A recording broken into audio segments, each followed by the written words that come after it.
afternoon, members of EWI. I am Felicia J. Center, your 2019-2020 corporate president.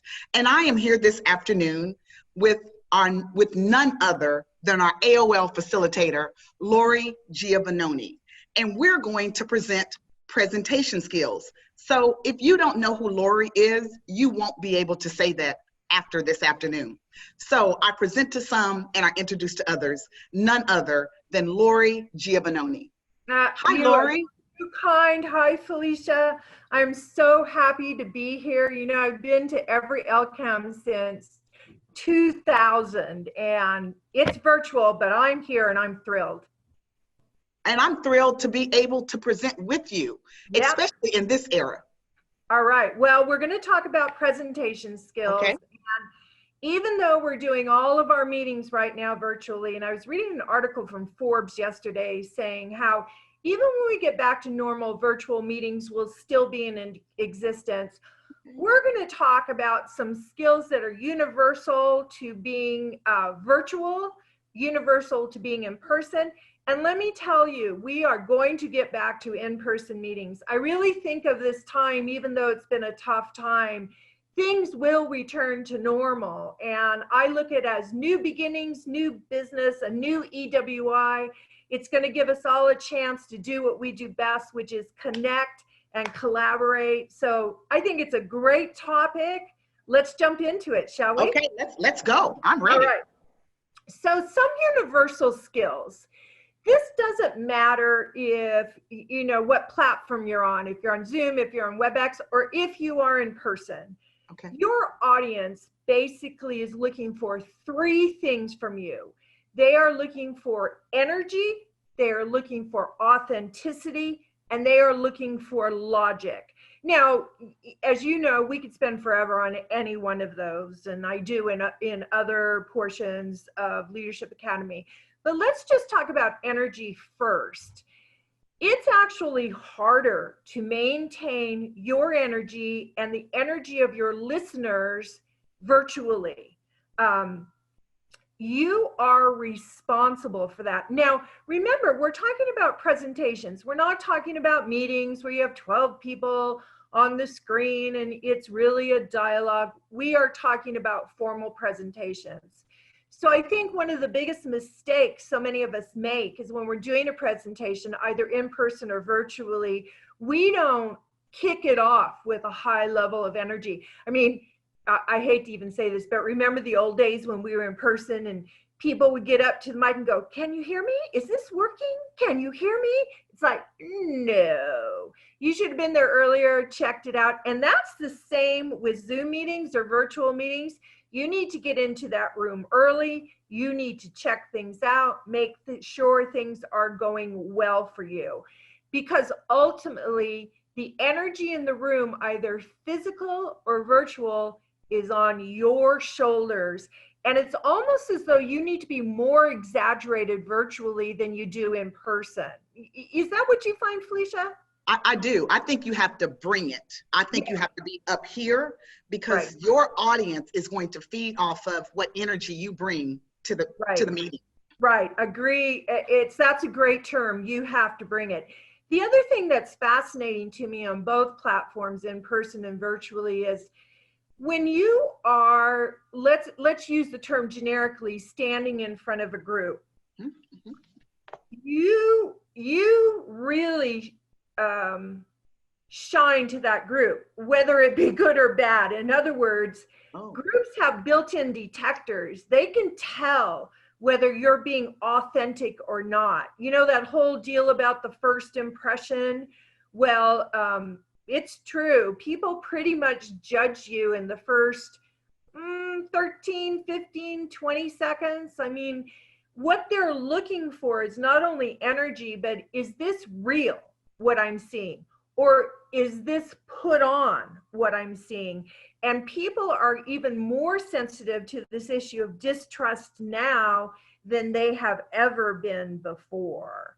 In addition to that, your audience wants logic. You know, they really basically want you to be inspiring and they want you to be competent. Well, in order to be competent, you have to be logical.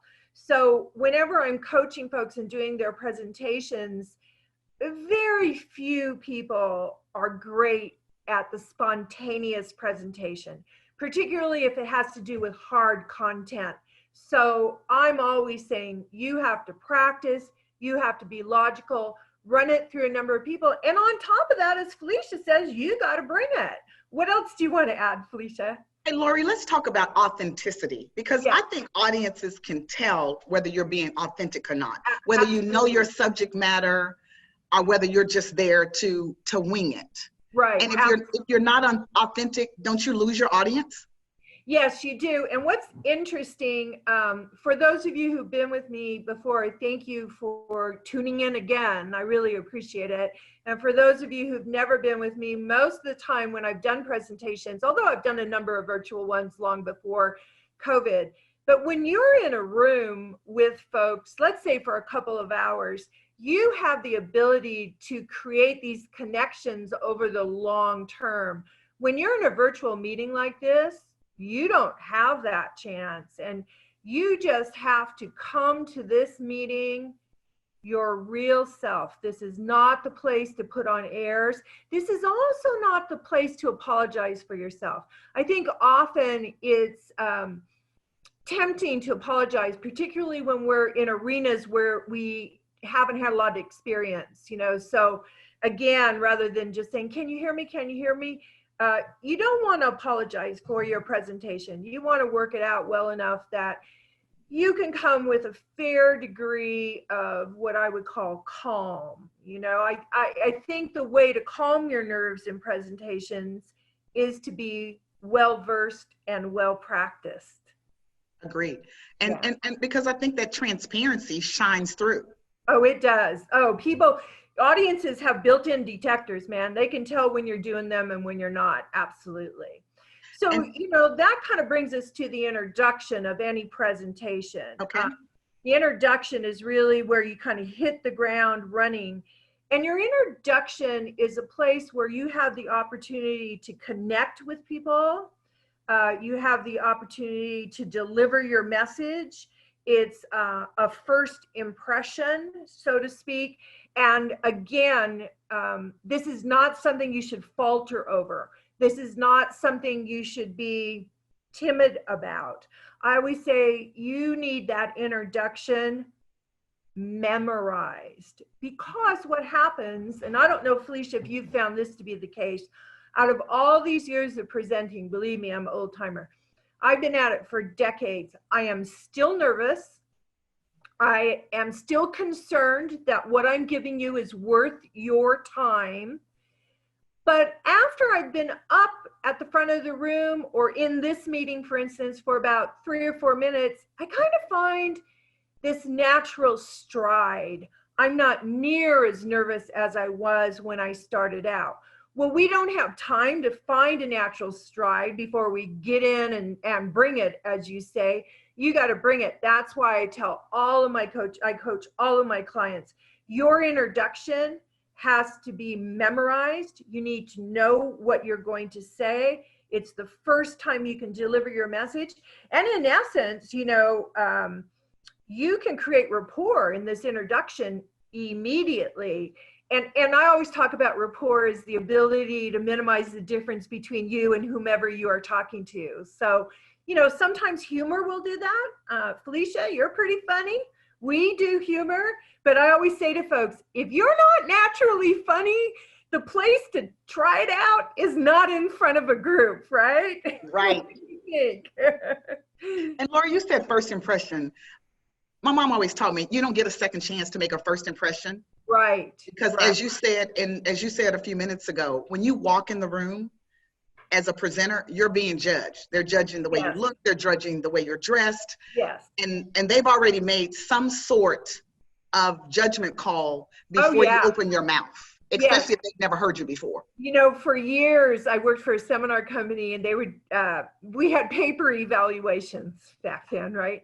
And you get through doing your seminar, you'd read the evaluations, and some people in an audience can be a little crazy, right? But you would be amazed what people judge you on. I mean, people would evaluate whatever I wore, whether the color was right, you know, on and on.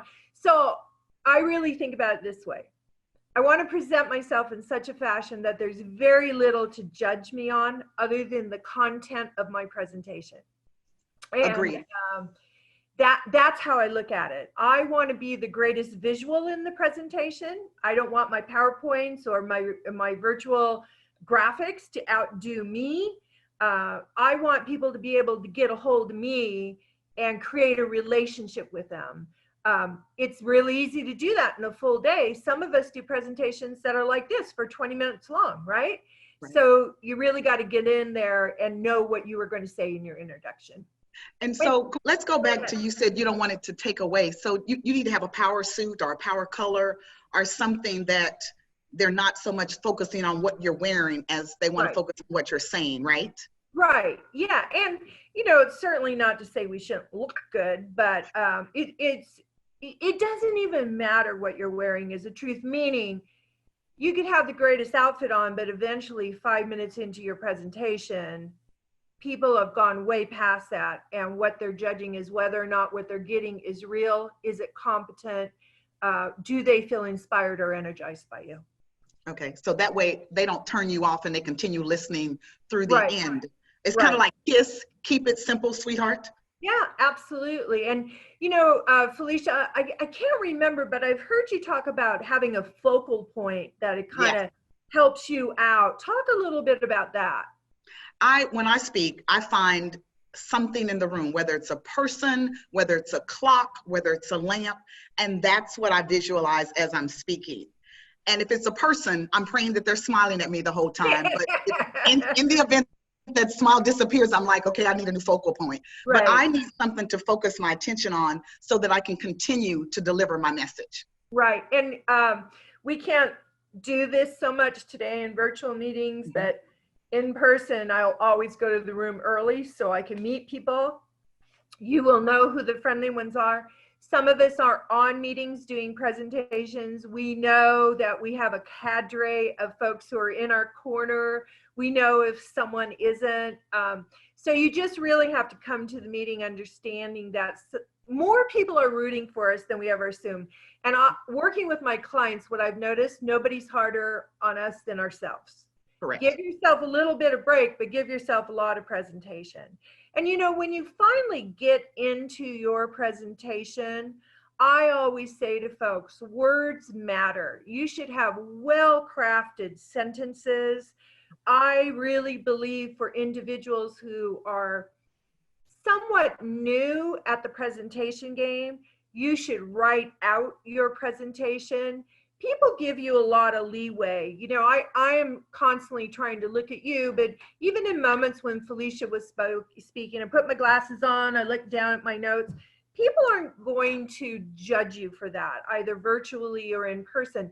But what people are looking for is for you to craft words and sentences in a fashion that really makes them think. Now, some of you might be going, oh, great, but I managed the budget for my chapter. How am I going to make that inspiring? Well, you know, it's fascinating. There's so many things that you can say about your chapter and the time that we're in and how it's really a critical time. We're either going to go forward and go gangbusters or, you know, we're going to be weighed down by what's happening. And I had the good fortune to speak to both Jennifer and Tanya yesterday from the Richmond chapter, and we were talking about how folks really need some inspiration and lightheartedness. And I think for those of you who are leaders in your chapter and doing presentations that way, it's to your best advantage to craft sentences, craft paragraphs.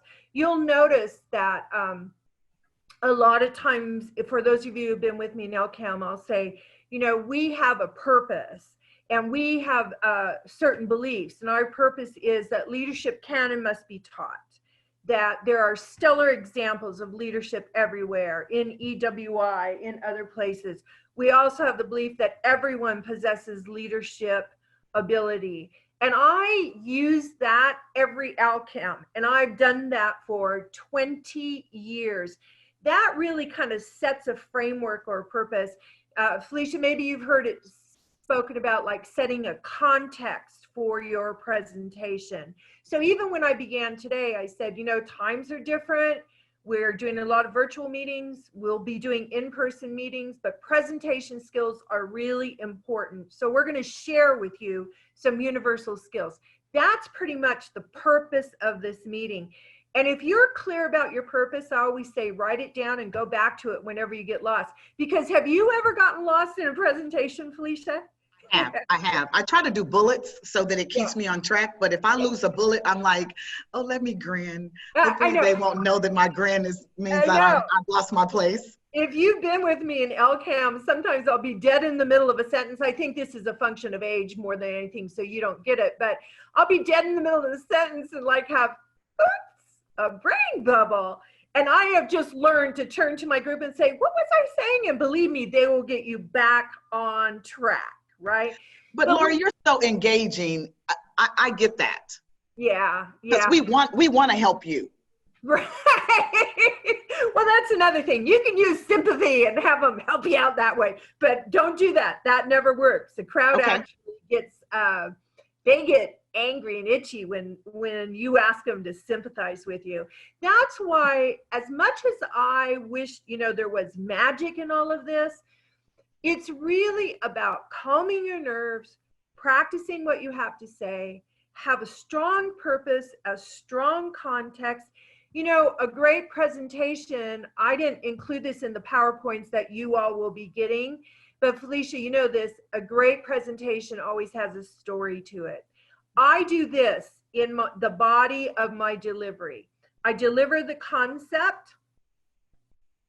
I make it real, whatever the concept is. I tell a story. So for instance, and you have to forgive me, this is spontaneous, which I just told you not to do. You know, we're going to talk about the health of the chapter in the upcoming year. Let's take a look at our budget. Yep, things might look tight, but let me tell you a story when they were tight before. So it really engages the mind in different avenues, if that makes sense. Does that make sense, Felicia? It makes a lot of sense. As a matter of fact, I'm trying to stay focused, but I'm trying to take notes because I'm thinking, I like that. Make sure you tell a story in the middle of that presentation to make it real for those listening to you. Yeah.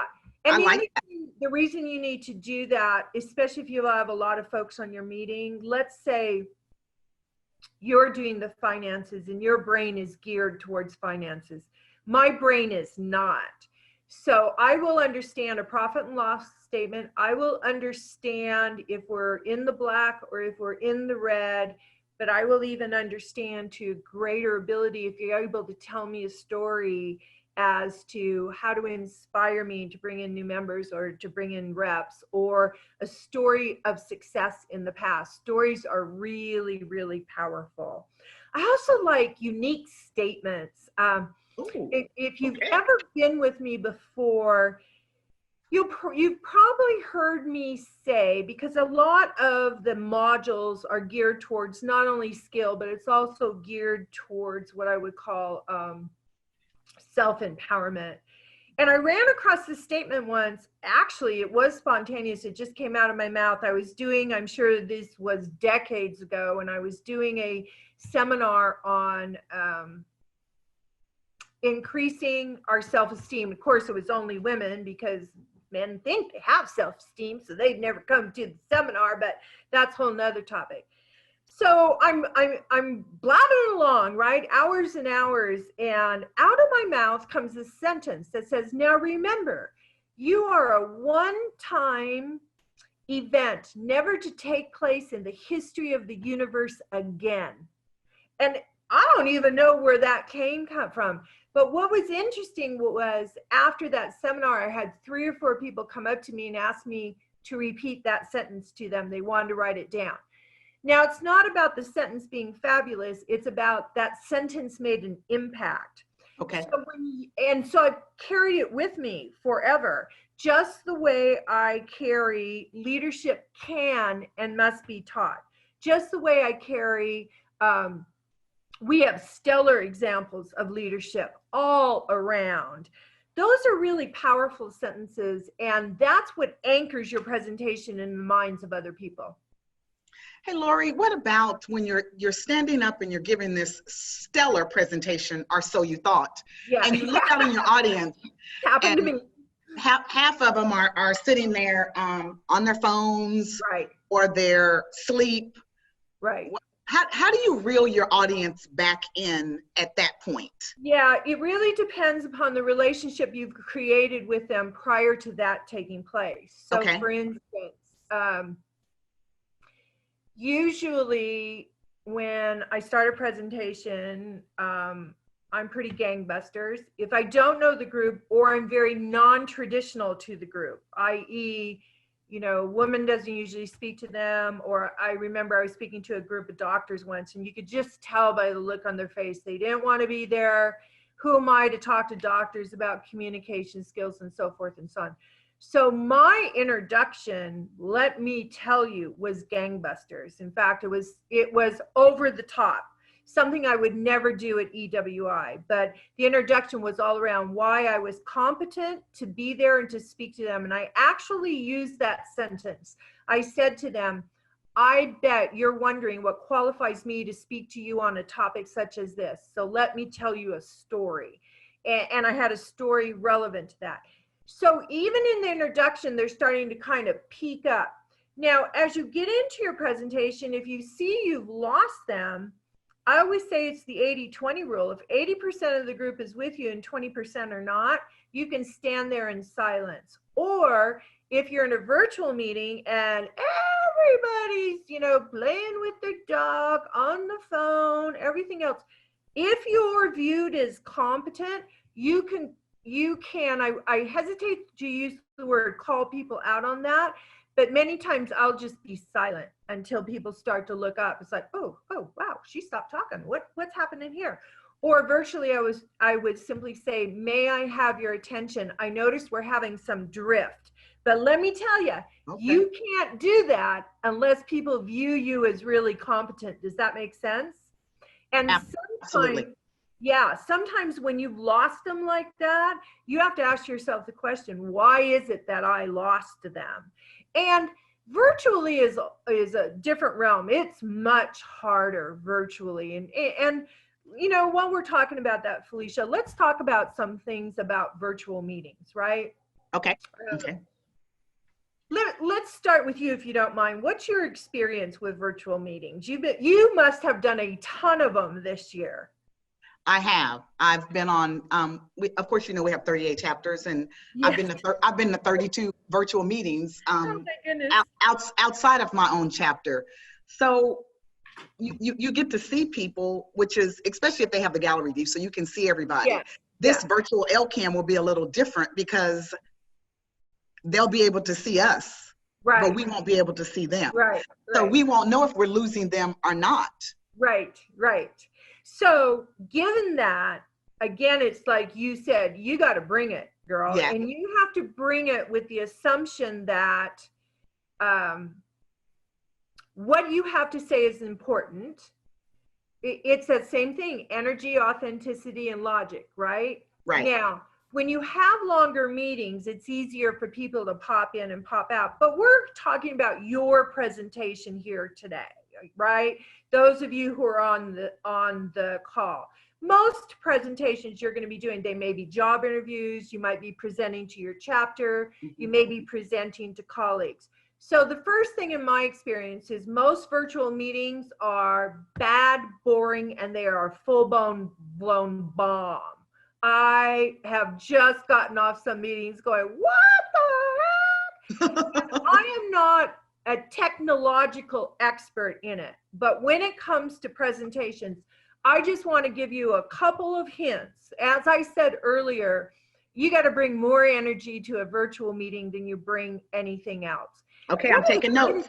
Yeah, one of the greatest tips somebody ever gave me was put it sticky next to your camera, because our tendency is to look down. I want to look down at Felicia. Well, look at where my eyes are now when I'm looking at you. Okay. So the temptation is always to look at you, but the reality, the way you connect with people is always to look at your camera.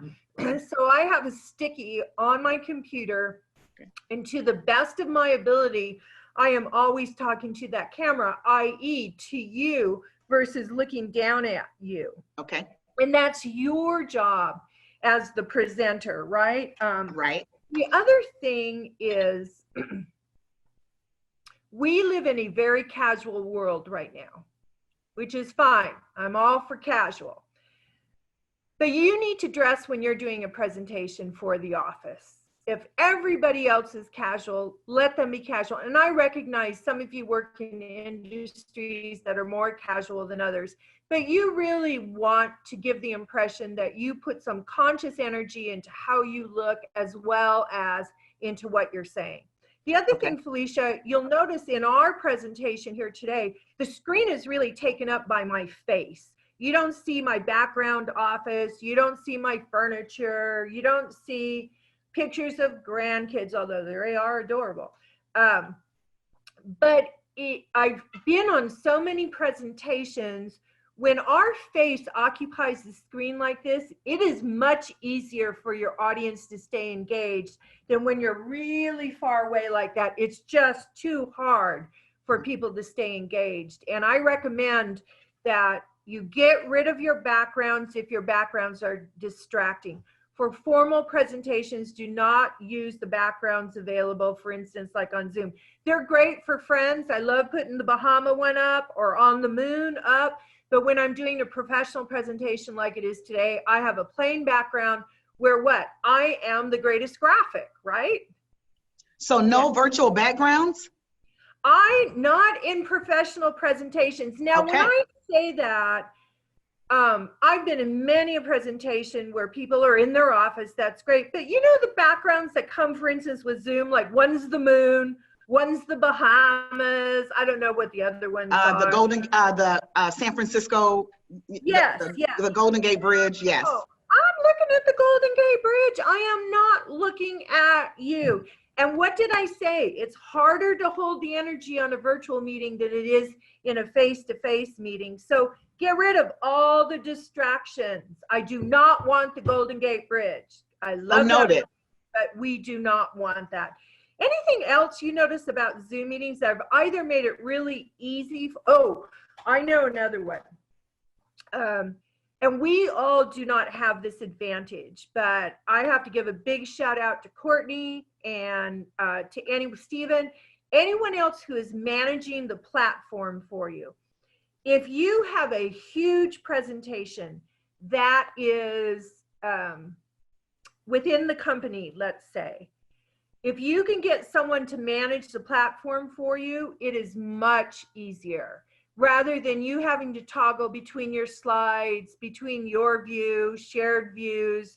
If you can all do that, I highly recommend you do that. So it takes you out of the need to manage the technology, and all you need to do is the delivery of your presentation.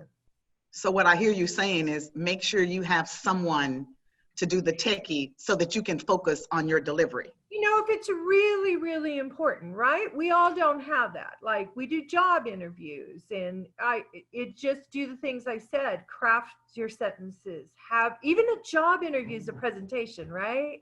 Craft your sentences, have a strong introduction, craft statements that really knock people off their feet, know the purpose of your presentation and maintain your energy.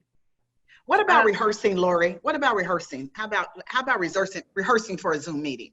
Yeah, I think it's critical. I mean, as much as I can speak and as much as I'm on like this, even this morning I was up here really early. You and I did a couple of run-throughs in the introduction, right? Right. It's that will calm your nerves more than anything else is the rehearsing and you feeling comfortable going into it. You know, and presenting with an expert is also nerve calming. Yes, it is. And you know, then you have your close. And I think the greatest mistake people make in closing a presentation, their energy starts to fade as they get into the close. And it's kind of like, well, it was great being with you today. I really appreciate you hanging out with me. I know you were really busy. You know, thanks. I really appreciate it. And even though, yeah, visually I'm fading, you can tell energetically I'm fading. So again, with my coaching clients, you got a killer open statement, you got a killer closing statement. You have to memorize them all. But more than anything, energetically, your close is as important as your introduction. Okay. Otherwise, your audience will slope with you. And you know, we've all been there. We all know it. But every time I get through with a presentation, I say, what could I have done better? Or if I did something great, I write it down, because we very rarely remember, right? We're just kind of in the zone with it. You know, the other thing is, don't let your slides be more informative than you are. Oh, wow. That's a great one. Yeah, so when we are not comfortable in presentations, we rely on slides to deliver the information, and you don't want to do that. Again, you want to be, who's your greatest visual effect? You are. So, that's kind of what I got. I don't know how we are with time, but Felicia, what would you like to add? so what we need to do is, when we're closing, we need to manage our energy, drive our point home. Yeah. And how about leaving them wanting to hear more from us? What about that? Right. That will never be based on information, rarely. Okay. That will Okay. be based on relationship. If you have Okay. a strong relationship with your audience, they will want to hear more from you. I'm sure we've all been in presentations where the information was dynamic, but the presenter was horrible. Nobody wants to come back. If the information is dynamic and the presenter is dynamic, they're going to want to hear more from you. And I'll tell you the reason why. They remember how they felt in your presence. Okay. So we need to make them feel warm and cozy, so Yeah. that they want to hear us again when we're speaking somewhere. Yeah, and the only way you do that is you come to the presentation feeling warm and cozy yourself. Okay. If Okay. you're worried, nervous, overwhelmed, not going to work. Hey, Lori, what if after this presentation, we have some members that want to hear more from you? Oh, thank you. I have in the slides, you will see the last slide is my email. So if any of you have a question, want some advice, would like instruction on your presentations coming up, feel free to email me. I am happy to email you back. If it requires a phone conversation, I'm happy to do that. That is courtesy, by the way, of EWI at no cost, and I'm thrilled to do that. Members, what a benefit of your membership that you get to email or call our AOL facilitator, Lori Giovanoni, for questions on presentation skills, whether they're in person or whether they're Zoom. Hey, Lori, I'm going to call you. I'm going to email you because I have a lot more questions, but I think our time's up for today. So we're going to open it up for Q&A, and we'll be back. All right. Lori, thank you so much. I've had a blast today. I'll see you later. See you later. Okay, bye.